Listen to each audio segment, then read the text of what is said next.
So, magandang araw mga ka-wonders. So, nandito tayo ngayon sa Kurong-Kurong Beach. Kung nakita nyo, sobrang linaw ng panahon, sobrang ganda, no? So, talagang napakabuti ng Panginoon kasi nga siguro 15 days na itong laging ganito yung panahon. So, napaka-tsamba kasi araw-araw kami may biyahe, tapos kalmado pa yung dagat. Kasi dapat ganitong buwan, marami ng bagyo, hindi marami ng basura sa area namin. Pero ngayon, kalmado pa rin at saka marami pa rin kaming biyahe. Marami pang turistang pumupunta rito. So, siya nga pala, no? Yung pinupuntahan namin nandun pa sa mga isla na yun.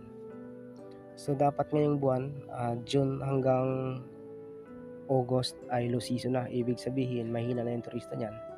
Kasi nga, hindi na pupunta yung mga foreigner sa El Nido or sa Pilipinas kasi nasa TripAdvisory yun. Alam nila, no? Nasa advisory, naka-advise doon na pag ganung buwan ay marami ng bagyo. So useless lang yung pagpunta mo sa El Nido kasi nga araw-araw maulan at always cancel yung tour. Pero gaya ng nakita nyo ngayon, so napakalino ng tubig, mainit at walang pag-ulan ngayon. So nasa mga 1 week na to, na 15 days na ganito.